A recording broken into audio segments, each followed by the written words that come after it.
डिसेम्बरको एउटा चिसो रात एउटा फ्लाइट एटेन्डेन्ट इस्टर्न एयरलाइन्सको विमानमा ग्यालेमा खाना तयार गर्दैछिन्।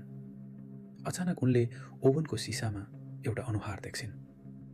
इस्टर्न एयरलाइन्सको युनिफर्ममा उनी चिच्याउँछिन्, साथी बोलाउँछिन्।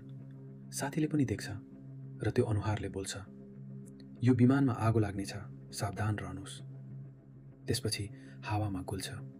फ्लाइट इन्जिनियर्सले जाँच्छन्।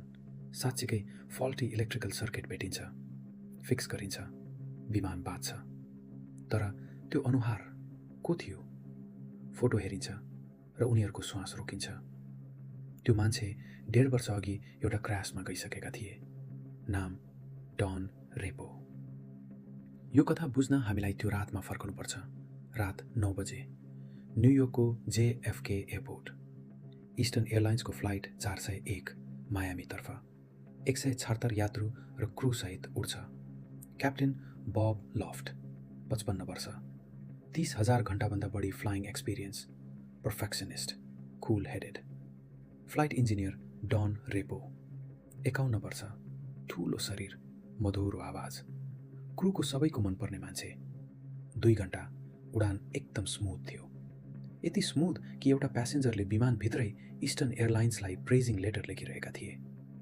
तर रात 11:32 मायामी अप्रोच गर्दा ल्यान्डिङ गियरको एउटा इन्डिकेटर लाइट आएन, नोज व्हीलको। बब र बर्टले सोचे बल्बमै फल्टी होला। प्लेन ब्रान्ड न्यू थियो, व्हील फल्टी हुने चान्स अलमोस्ट 0। अटो पाइलट अन गरे। एभरग्लेड्समाथि सर्कल गर्न थाले, लाइट बल्ब फिक्स गर्न थाले। डन रेपोलाई भने हेलहोलमा जा, नोज व्हील डाइरेक्टली चेक गर। हेलहोल ककपिटको फर्समुनि एउटा साँगुरो स्पेस, जहाँबाट विन्डोबाट नोज व्हील देख्न सकिन्थ्यो। डन ट्र्यापडोर खोले, तल झरे र ठिक त्यही बेला बबको खुट्टा स्टियरिङ व्हीलमा अन्जानमा लागे। अटो पाइलट डिस्कनेक्ट भयो। विमान बिस्तारै तल झर्न थाल्यो। बाहिर एभरग्लेड्सको अँध्यारोमा कुनै लाइट थिएन। डिसेन्ट यति ग्रेजुअल थियो, फिल नै भएन। ककपिटका सबैजना उही लाइट बल्बमा फिक्सेटेड। एउटा अल्टिट्युड वार्निङ अलार्म बज्यो। एकपटक ठुलो आवाज थिएन, कसैले सुनेन। 227 माइल प्रति घण्टाको गतिमा विमान एभरग्लेड्समा खस्यो। 101 जनाको मृत्यु। बब लफ्ट गए, डन रिपो गए। इन्भेस्टिगेसनले कन्फर्म गर्यो नोज व्हील पर्फेक्टली फाइन थियो, त्यो लाइट बल्ब मात्र बर्ड आउट थियो। एउटा सानो बर्न आउट बल्ब 101 जनाको ज्यान लियो। क्रासपछि फ्लाइट 401 का केही पार्ट्स अझै ठिक थिए। इस्टर्न एयरलाइन्सले ती पार्ट्स अरू L10-11 विमानहरूमा जोड्यो, सामान्य प्र्याक्टिस। तर केही महिनापछि ती पार्ट्स भएका विमानहरूमा अजीब कुराहरू हुन थाले। मार्च 1973 318 नम्बरको विमानमा फ्लाइट 401 का पार्ट्स थिए। जेनी र डेनिस, 2 क्लोज फ्रेन्ड फ्लाइट अटेन्डेन्ट्स, अलग अलग समयमा त्यो विमानको तल्लो लेभलमा उही फिलिङ अनुभव गरे। कोही छ, तर कोही थिएन। दुवैजना दौडेर माथि आए, शेकन, पेल। 1 महिनापछि त्यही 318 न्युयोर्क एयरपोर्टमा सिनियर अटेन्डेन्ट सिसले हेड काउन्ट गर्दा फर्स्ट क्लासमा इस्टर्न एयरलाइन्स युनिफर्ममा एउटा क्याप्टेन बसेका थिए। डेड हेडिङ होला भनेर नजिक गइन्। तपाईँको नाम? क्याप्टेनले केही भनेनन्, अगाडि हेरिरहे।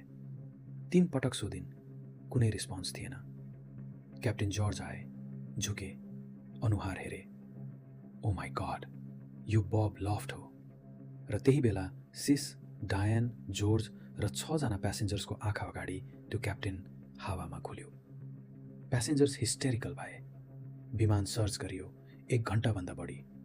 त्यो क्याप्टेन कहीँ थिएनन्। त्यसपछिका 2 वर्षमा ती पार्ट्स भएका विमानहरूमा बब लफ्ट र डन रेपो बारम्बार देखिए। डनले इन्जिन प्रब्लम्सको वार्निङ दिए, फायरको वार्निङ दिए। हरेक पटक साँच्चीकै प्रब्लम भेटियो। इस्टर्न एयरलाइन्सले पब्लिकली सबै डिनाई गर्यो, हाम्रा विमानहरू हन्टेड छैनन्। इम्प्लोइजले यस्ता कुरा गरे, जब गयो। तर 1974 बिना कुनै एक्सप्लेनेसन उनीहरूले हरेक L1011 बाट फ्लाइट 401 का सबै पार्ट्स निकाले। ती पार्ट्स पर्फेक्टली फाइन थिए र पार्ट्स निकालेपछि साइटिङ्स एकदम बन्द भए। फ्लाइट सेफ्टी फाउन्डेसनले भन्यो ती रिपोर्ट्स एक्सपिरियन्स्ड र ट्रस्टवर्दी पाइलट्स र क्रूबाट आएका थिए। हामी तीलाई सिग्निफिकेन्ट मान्छौँ। डन रेपो मरेपछि पनि आफ्ना साथीहरूलाई बचाउन आइरहे। वा यो सबै कोइन्सिडेन्स थियो? त्यो जवाफ आजसम्म अलिखित छ।